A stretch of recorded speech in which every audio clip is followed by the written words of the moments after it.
Buenas tardes a todos. La verdad es que estamos muy contentos de estar aquí de vuelta en la universidad, en mi universidad, después de 10 años dando vueltas por el mundo. Y bueno, como sabéis ahora es un momento muy importante para Facebook, especialmente en Europa, por eso hemos decidido hacer este viaje para que Marc pudiera conocer a la gente joven, que sois normalmente siempre los que adoptan las tecnologías los primeros. Y hemos estado en Alemania, Francia, Inglaterra, ahora España. Esta es nuestra última parada, llevamos 10 días sin parar, así que estamos un poco cansados, pero muy contentos de estar aquí. Así que bueno, sin más os voy a pasar a Marc, ya que estáis todos esperando a hablar con él, y aprovechar, él va a hablar 5 minutillos sobre un poco Facebook, la historia, y luego lo vamos a abrir a preguntas, que si queréis podéis preguntar en español, yo traduzco, en inglés os entenderá directamente, ¿vale? Sí, un aplauso para Marc.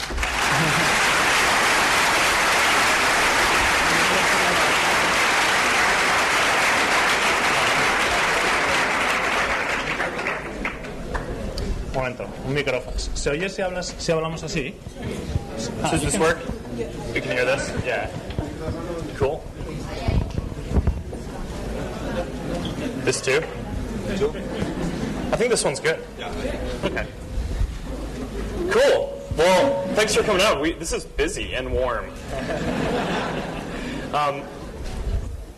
This is my first time in Spain, so it's pretty exciting to come. And you know, it's a pretty exciting time for us to come to Spain. I mean, this is basically the trip that I'm on now. I went to Germany for a bit and France and stopped by London, and now I've been in Spain for a few days. And it's a particularly exciting time for me to come visit now, because a lot of these countries are at this inflection point where, you know, a lot of people are talking about Facebook, are starting to use it, but at the same time, the growth is just really growing, right? And Facebook is just really starting to spread now.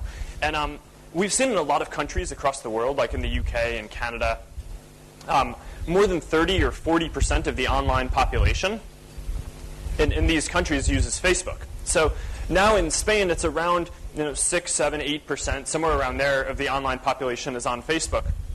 But it's just a really exciting time to come and visit and talk to students and people who are using the product and developers who are building applications on top of platform, just because I mean, we can kind of see this trend where if it continues at this rate, then if the next time I visit a year and a half from now, we could be, just like some of these other countries, having 30% of the population of Spain on it. So that would be pretty cool. So it's an exciting time to come visit. So for those of you guys who don't know a lot about Facebook, it's getting darker. Our mission is to give people the power to share in order to make the world more open and connected. So the basic idea is we want people to be able to share more information and be comfortable sharing information with their friends, family, coworkers, the people around them. And we believe that by giving everyone this ability, through giving them tools and privacy controls and everything that they need, then there will just be more information about people, and anyone will be able to just look up their friends and see exactly what's going on with them, and people can generally just have a better understanding of what's going on with the people around them and create more empathy and things like that. So that's what Facebook is trying to do, and that's our mission. And what we're trying to do is spread Facebook around the world and spread this kind of sharing to all people of all ages and all countries all over the world. So just to go through some of the quick milestones in our evolution. Got started in a dorm room at Harvard in 2004. Those are my 2 roommates. We're really young in that picture. Well, it was only 4 years ago, so I shouldn't be that much younger. But yeah, so we got started in a dorm room at Harvard. And at the time, a lot of my friends who studied computer science, we sat around talking about different things that it would be cool if we could make, and or just if they existed in the world. And one of the things that we talked about a lot was we thought it would be awesome if there was some way that everyone could be sharing information, and there's just generally more information available about people, right? Of course, just what they want to share, but if there was some repository or place where people could go to share information. And we were just in college, so we just didn't really think that there was any chance that we would be involved in building this thing. So what I eventually did was I just started building the site, and it took about 2 weeks for the first version. It was just very small and simple. And I launched it at Harvard. And within a couple of weeks at Harvard, the site had taken off, and people from other schools started writing in, asking for us to add their schools to the site. And we just took the next few months, better part of the next year, my roommates joined, and we started spreading it to people in all these other schools. And we found that it wasn't just people in Harvard who used it. It was people in schools all over the world. And it wasn't just the students. It was alums and people of all ages who were using it. So we kind of spent the rest of that year just kind of building it out. And that was the beginning. Then in the rest of 2004 and 2005, we spent a lot of time making new ways for people to share information. So when we first launched in 2004, the site that I made in 2 weeks was just incredibly simple, right? So people could enter their interests, they could connect with people, but a lot of the things that are on the site now weren't there. So we spent a lot of the next couple of years building things like photos, groups, events, videos, notes, the ways for people to share links on the web, ways for people to send messages, wall posts, things like that.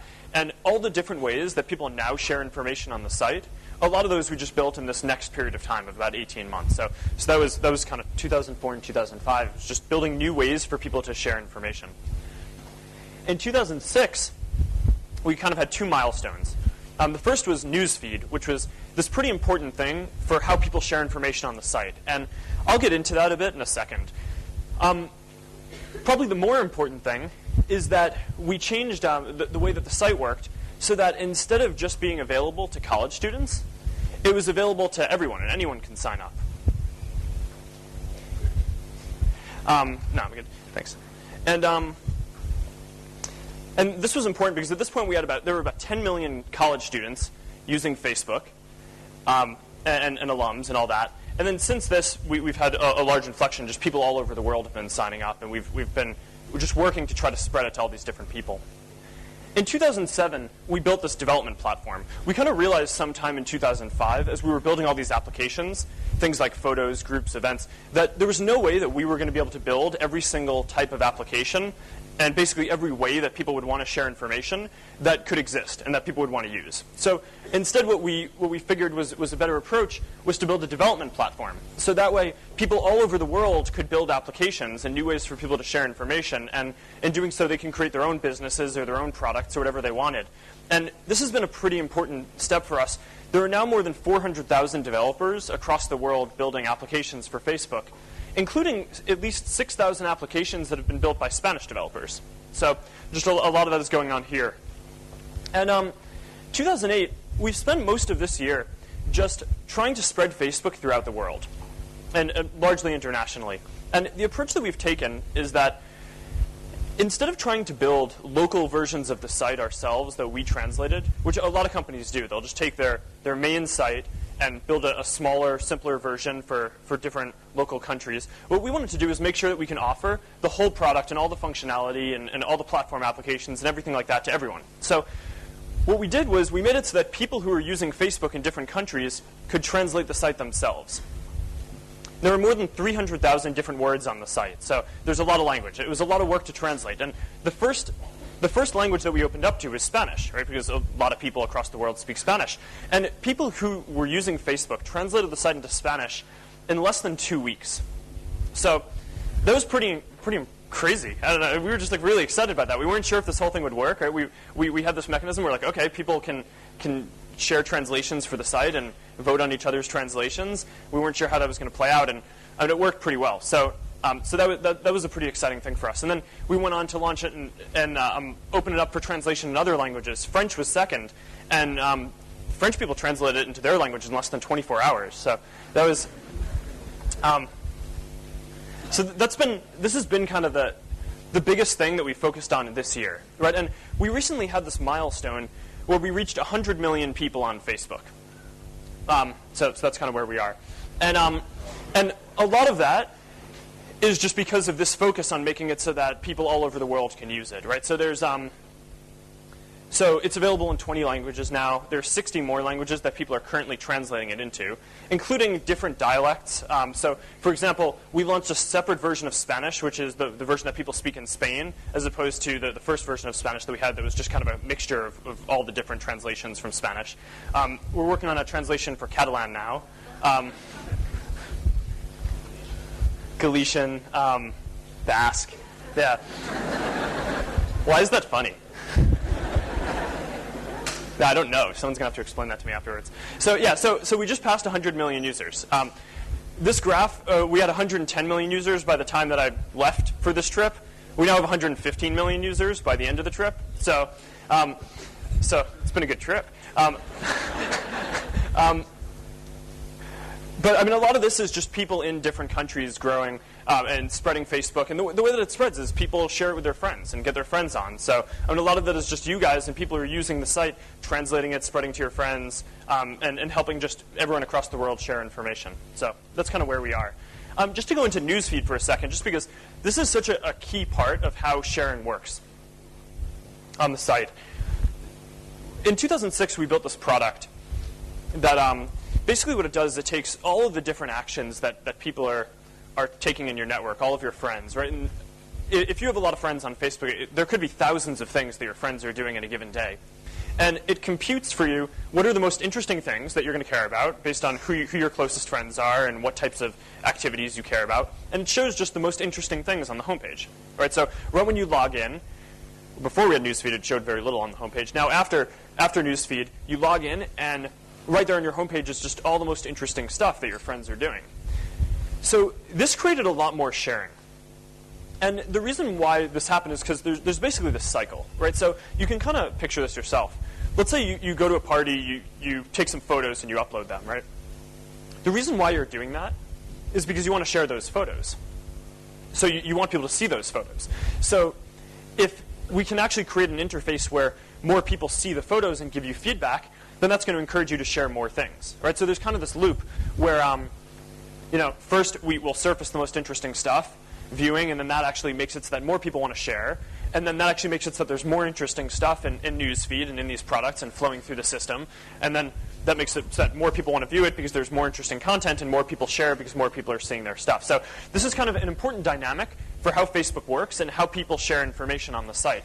And it's just been an important thing, just that over the last 4 years, people have shared just consistently more and more information, right? They went from just a simple site right at the beginning where people could just enter some interests and the people that they were connected to sharing photos, videos, groups. I mean, and now it's pretty common for people to do, a few updates a day, right? Status messages, wall posts, different messages like that, mobile photos, things like that. So things like this, Newsfeed played a big part of that.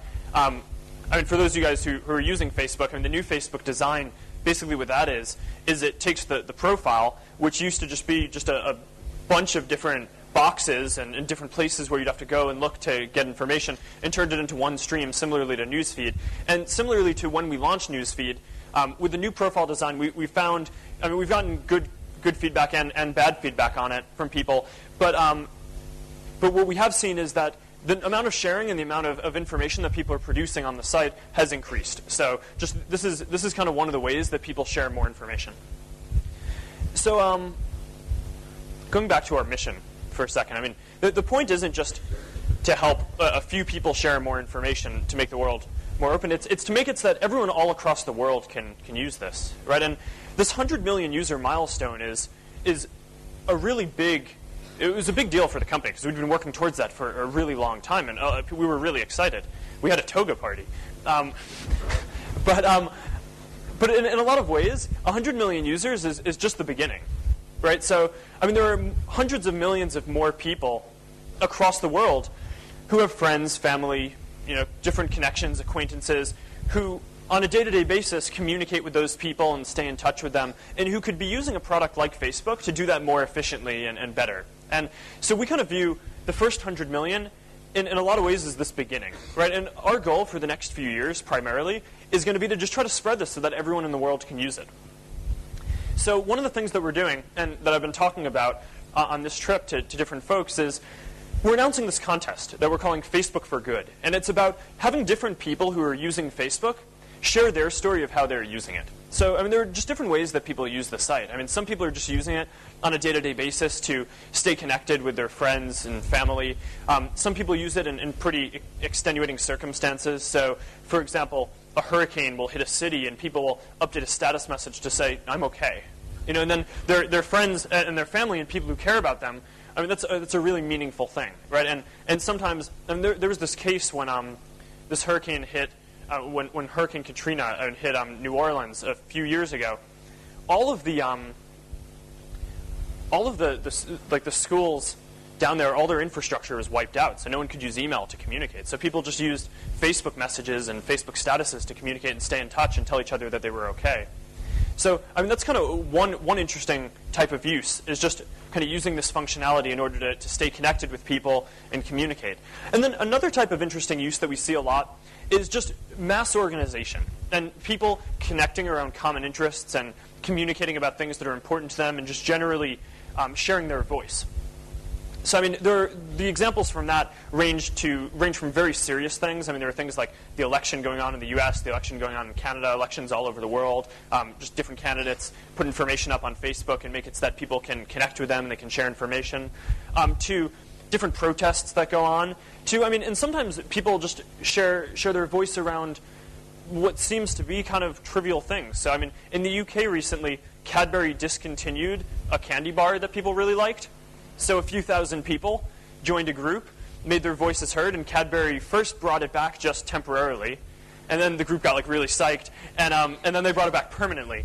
So I mean, we're kind of just interested in going around and hearing people's stories about how they're using Facebook, whether it's to organize, for activism, just using the site to protest against a government. I mean, there's plenty of that, and just different ways that people are using it, so that we can kind of aggregate these stories, and so that we can help tell the stories about how people on Facebook are using it to hopefully get the next 100 million people to understand what we're all doing and how they can be a part of it. So this is the timeline for the contest, and there is like a cash prize at the end. So if people vote that your story is good, then you get some money, or you can give it to charity. That's the URL. And that's the end of the presentation that I have. I want to keep it short.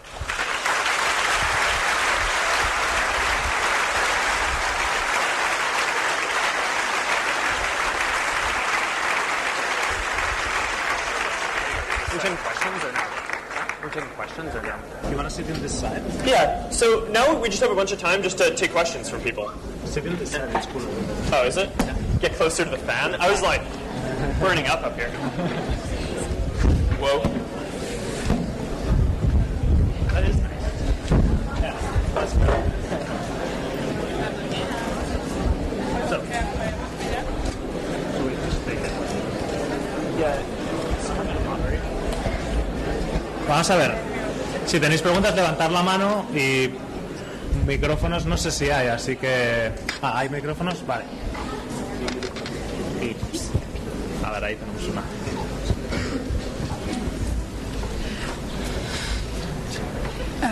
Hi, I'm Damaris and I am a philosophy student. Facebook have a huge influence promoting any kind of idea. Does Facebook have any interest in the risk of these ideas that can be found, by example, in the groups? If a Facebook administrator finds, by example, a group promoting anorexia, what will be done with this group? A person is completely free of share this kind of information, but ethically can be questionable. Thank you. Yeah, so Facebook, what we try to do is be a pretty neutral platform where people can say whatever they want, right? So Facebook doesn't voice their own opinions about things. When people do things that are just like hatred or violent or things like that, then that's against the terms of service that we have, so we take things like that down. And the site is actually governed mostly by people who are using it. Right, so Facebook doesn't go through and try to check on each group to see if it's okay and within the terms. But what will happen is if someone does something offensive, like the example that you just mentioned, a lot of people who are using it will write in and they'll say, hey, check out this group. And then we'll just see if it fits within the guidelines. And if it doesn't, then we'll take it down and notify the person who created it of why it was taken down. But I mean, in general, what we try to do, I think in the example that you were just talking about, that's probably one where we take it down. But our general stance is that we want to promote free speech where possible, and just we don't have a stance on we try not to have that much of a voice, an editorial voice ourselves on topics. So I mean, if you take, for example, like the election that's going on in the U.S., right? I mean, there's like all these different candidates have pages, right? And I mean, Obama has a page, McCain has a page, senators have pages, congressmen have pages, and Facebook doesn't voice any opinion on who we'd like to see win, right? So, but we just want to make it so that everyone can put up their information and share with people. So that's the general stance.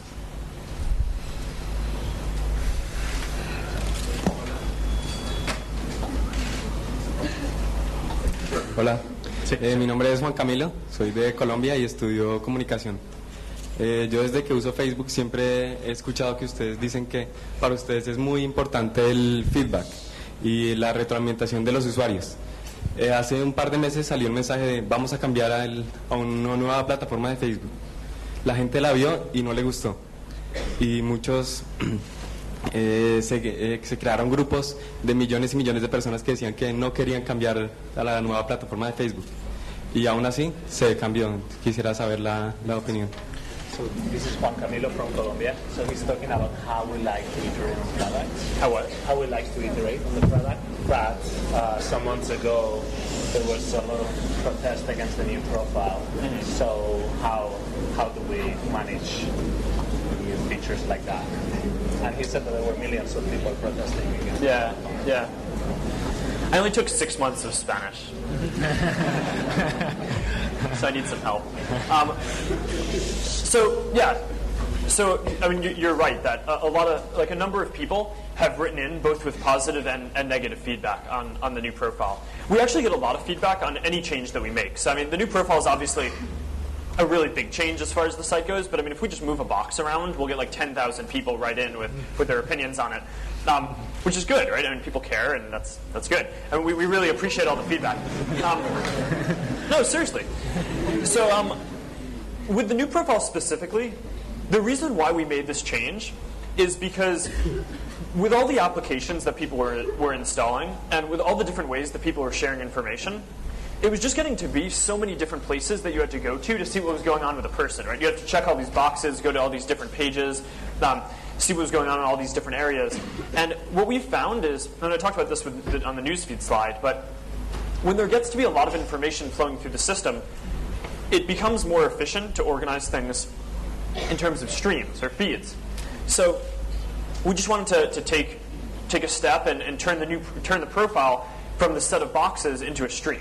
And we knew that we'd be successful if, in looking back on it afterwards, we could see that people were sharing more types of information, right? Because the goal is, basically to that cycle that I was talking about. If you can make it so that more interesting information is being surfaced, then people will share more. People can feel free to share more, and we'll just be able to effectively share more with the people around them.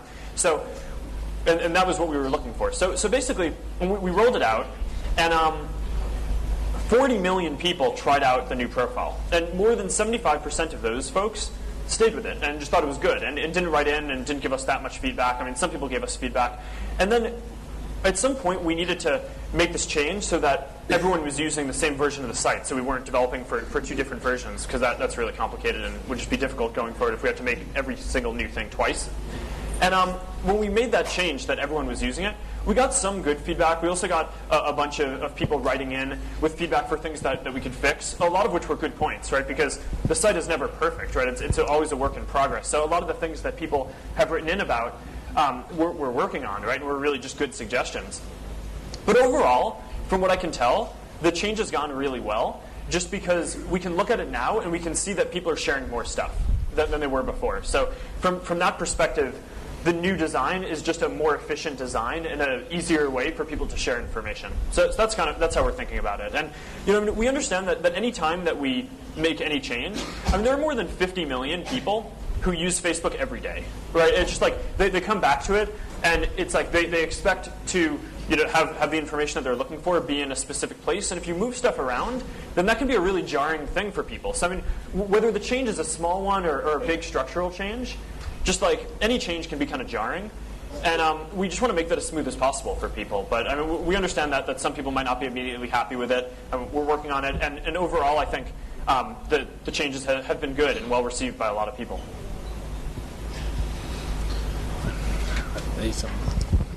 Hi, my name is Andres. I was wondering how the credit crunch and the whole economic slowdown has affected Facebook, if it has affected it at all. Yeah, it's a good question. So, the whole thing is really just getting started, right? It's unraveling really quickly. So I don't think we know what the full effect is going to be yet. So what I can say is that I think it's definitely going to affect everyone, right? I mean, if there's a big worldwide recession, then that's the type of thing that will affect every company, like every person in some way. So some companies like to say that their business model is so good that a recession won't hurt them, and I think they generally tend to be wrong.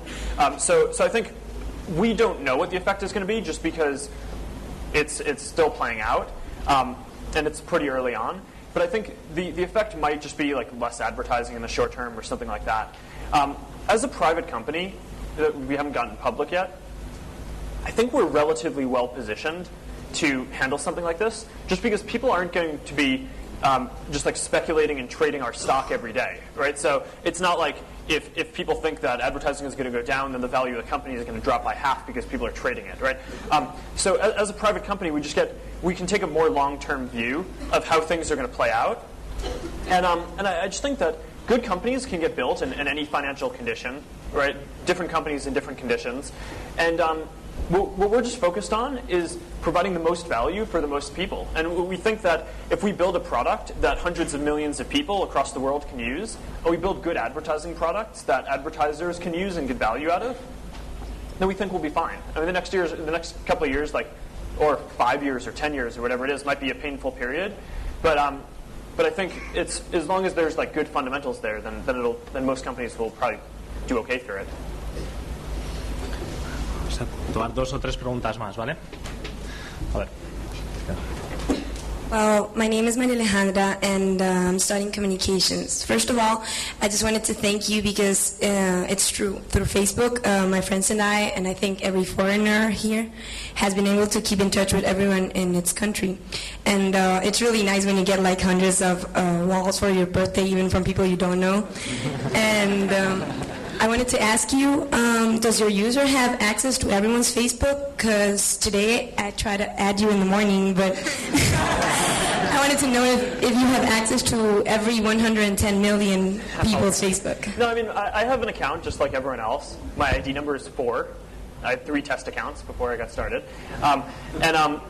Yeah, and I mean, you can look me up, right? I mean, you did. I use privacy settings, right? Just like a lot of people do, in order to be able to share more information. So I mean, so a lot of people will like write me and send me messages. You can send me a message. I read them all.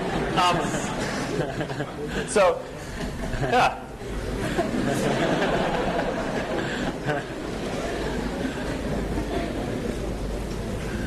A ver, una pregunta ahí al fondo. La tienes. Hi, my name is Gabriela. I'm from Venezuela, and I studied journalism here. And I want to here. Oh. There you go. And I want to ask you if, while the Facebook was growing up, you could think it could be a good marketing and I don't know financial tool. You know, it would be legal to use Facebook to promote something you're selling. Mm-hmm. Would it be legal? I mean, yeah, people do that all the time, right? I mean, today I've spent most of the time talking about just general people sharing and connecting with people around them and spreading Facebook throughout the world.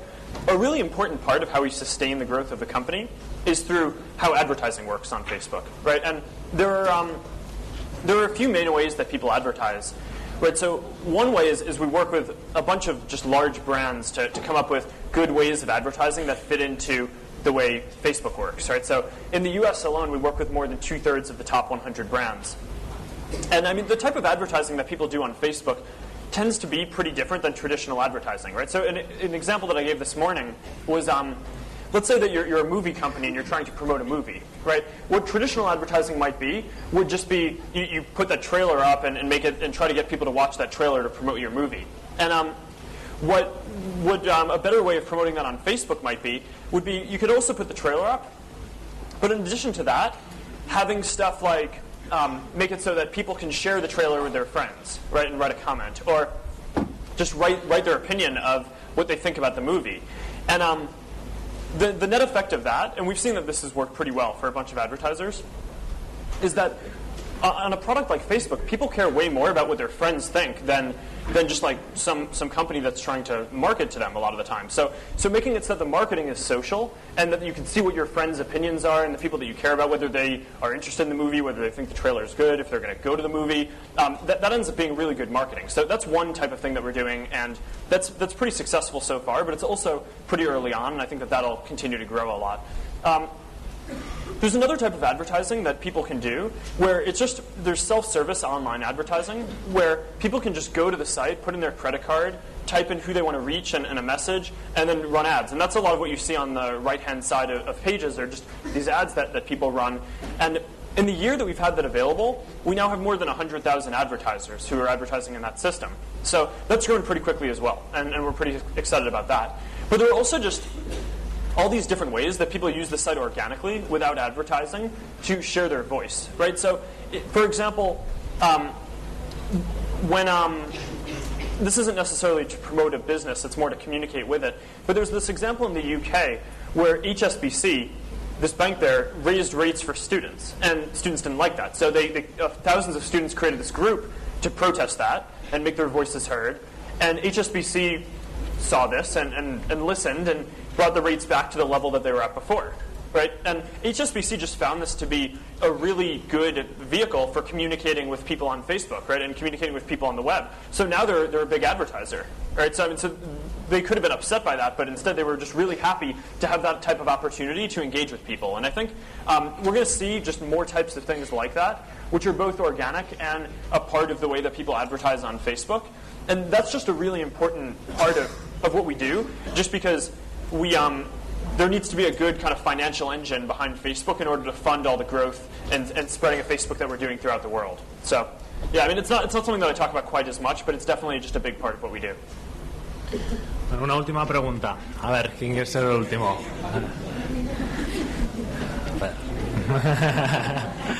Venga. Micro, ¿tenéis un micrófono para el de la mesa?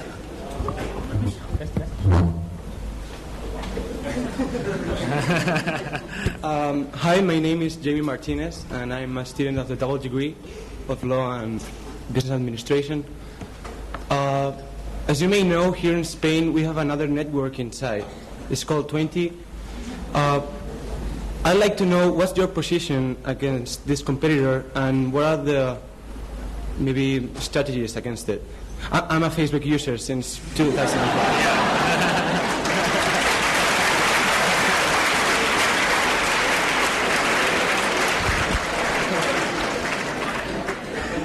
So I mean, the strategy is actually really simple. It's just build the best, simplest product that we can to help people share as much information as they want. And our belief is just that if we build the best product and make it so that people can share information through Facebook more easily than they can through other products, then they'll over time use Facebook. And we've actually seen this in a lot of different countries. So in the UK and Australia, for example, before Facebook was really big and anyone was using it, a lot of people used MySpace and other networks. And then as soon as people started using Facebook, Facebook just took off so quickly. And then within a year, or just on that order of time, more than 30 or 35% of the population of the UK was on Facebook, and a similar story in Australia.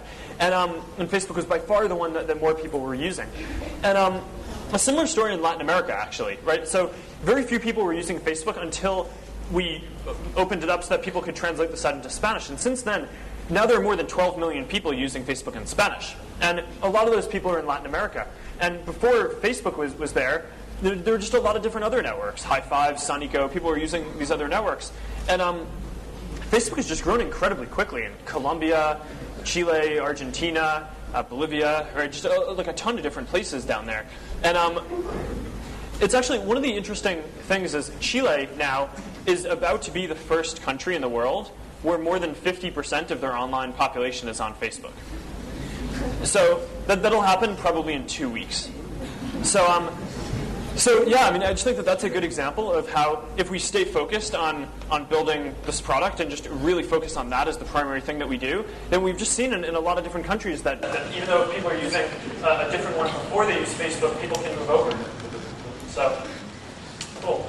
Bueno, muchas gracias a todos.